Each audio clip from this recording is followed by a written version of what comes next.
잠깐만 무언가 생각을 하면서 이반이 말했다.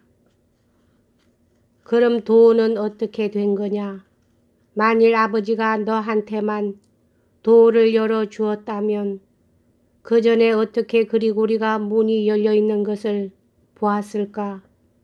그리고리는 너보다 먼저 보았다고 하지 않았니?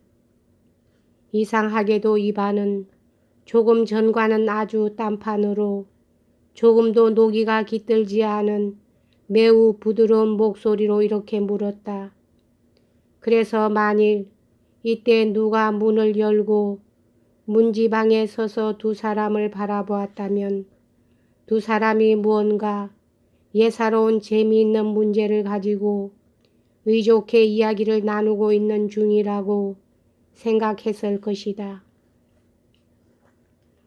그 문은 말이죠. 그리고리가 보았을 때 열려 있었다는 것은 그 사람이 그렇게 생각한 것뿐입니다. 스메르자코프는 입술을 삐죽거리면서 빙그레 웃었다.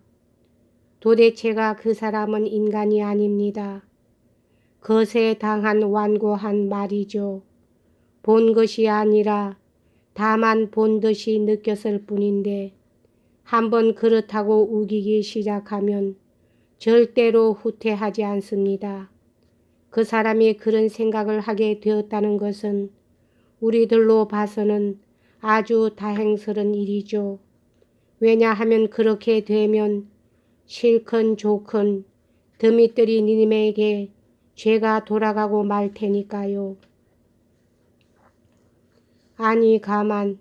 이반은 이렇게 말하면서도 아직 넋을 잃은 듯이 무엇인가 골똘히 생각하고 있었다. 이봐, 가만.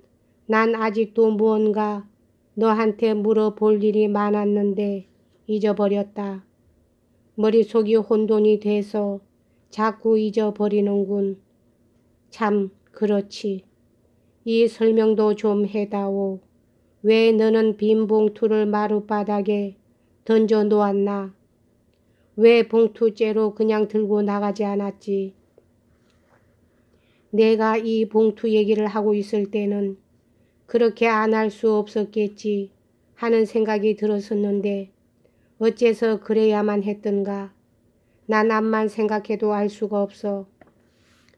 그건 까닭이 있어서 한 것입니다. 이를테면 전부터 그 봉투에 돈이 들어있다는 것을 알고 있는 사람, 그 사정에 익은 사람이라면 가령 나처럼 내 손으로 그 돈을 봉투에 넣고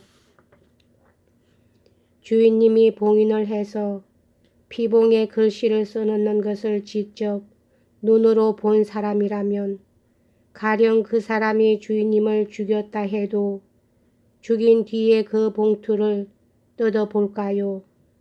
더욱이 그렇게 급한 판에 말이죠. 그런 짓을 하지 않더라도 돈이 틀림없이 그 속에 있다는 것을 알고 있는데 말입니다. 아마 그렇게는 하지 않을 겁니다. 나 같은 처지의 강도는 봉투를 뜯지 않고 주머니에 쑤셔 넣기가 무섭게 한시바삐 그 자리에서 달아나고 말죠. 그러나 드미트리님은 전혀 다릅니다. 그이는 봉투에 관해서 얘기는 들었지만 현물을 본 적이 없습니다. 그러니까 만일 그이가 가령 베개 밑에서 봉투를 찾아냈다고 한다면 당장에 뜯어보고 틀림없이 그 돈이 들어있나 확인하는 것이 당연할 겁니다. 그러고는 나중에 증거물이 된다는 것은 생각할 겨를도 없이 그 자리에 봉투를 버리고 맙니다. 그이는 상습적인 도둑이 아니라서 여태까지 한 번도 남의 것을 훔친 적이 없습니다. 워낙 대대로 내려오는 귀족이니까요. 그래서 설령 그이가 도둑질을 할 생각을 했다고 하더라도 다만 자기 것을 되찾을 뿐이지 훔치는 것이 아니지요. 그이는 전부터 그 일을 온 동네에 퍼뜨리고 다니지 않았습니까? 나는 가서 영감쟁이한테서 내 것을 되찾을 테다 하고 누구 앞에서나 큰 소리 치고 있었거든요. 나는 신문을 받을 때 이런 뜻을 노골적으로 말하지는 않았지만 모르는 척하면서 슬쩍 풍겨 놓았죠. 마침 검사 쪽에서 먼저 그런 생각을 했기 때문에 나는 내가 먼저 말을 꺼내지는 않았다는 듯이 슬그머니 풍겨 놓았습니다. 그랬더니 검사는 이 힌트에 상당히 호기심을 갖고 있었지요. 아니 그래, 너는 그때 그 자리에서 그런 생각을 해냈단 말야 하고 이반은 어이가 없어져서 느닷없는 소리를 질렀다. 그는 다시 놀라움의 빛을 띠고 스메르 자코프를 바라보았다. 그런 다급한 판에 그런 것을 어떻게 생각해내 나요? 오래전부터 다 생각해 둔 거죠. 그렇다면 악마가 너를 거들어 준 거다 하고 이반은 다시 소리쳤다. 그래, 너는 바보가 아니야. 너는 내가 생각한 것보다 훨씬 영리한 사나이다. 그는 벌떡 일어섰다. 방 안을 걸어 다니기 위해서였다. 그는 무서운 우울증에 빠져 있었던 것이다. 그러나 테이블이 앞을 가로막고 테이블과 벽 사이는 겨우 빠져나갈 정도의 공간밖에 없었으므로 그는 그 자리에서 한 바퀴 돌고는 다시 자리에 앉았다. 걸어 다닐 수도 없는 것이 갑자기 그의 신경을 돋군 듯 그는 전과 같이 거의 무의식적으로 고함을 지르기 시작했다. 이봐, 이 더러운 버러지야. 잘 들어둬라.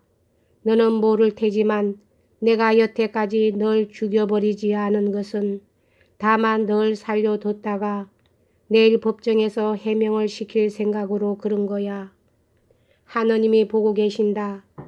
이반은 한쪽 손을 쳐들었다. 어쩌면 나한테도 죄가 있을지 모른다. 나는 내심 아버지가 죽었으면 좋겠다고 생각했는지도 몰라. 그러나 맹세코 말해두지만 나는 말이다. 내가 생각하는 것만큼 그런 악당이 아니다. 나는 전혀 너를 사주하지 않았는지도 몰라. 아니, 난 사주하지 않았어. 그러나 좌우간 나는 내일 법정에서 자백하기로 결심했다. 죄다 말해버릴 참이다. 그러니까 너도 함께 법정에 나가야 한다. 내가 법정에서 나에 대해 무슨 말을 하든지 또 어떤 증거를 제시하든지 난 그걸 인정할 테다. 난 이제 너를 무서워하지 않아. 뭐든지 내가 자진해서 인정해 버릴 테다. 그러니 너도 자백해야 한다. 반드시 자백하지 않으면 안 된다. 함께 가자. 난 이제 그렇게 하기로 결심했다. 이반은 당당하고 힘차게 이렇게 말했다. 그의 빛나는 눈만 보아도 그렇게 하기로 결심한 것이 분명했다.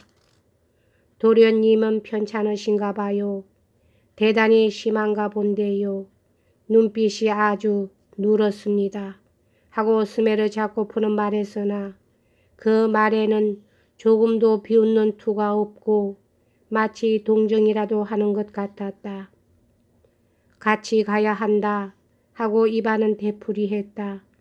만일 내가 안 가더라도 마찬가지다. 나 혼자 털어놓고 말 테니. 스메르 자코프는 무언가 곰곰이 생각하는 듯이 잠시 입을 다물고 있었다. 그렇게 할 수 있을까요? 도련님은 아마 법정에 나가지 않으실걸요.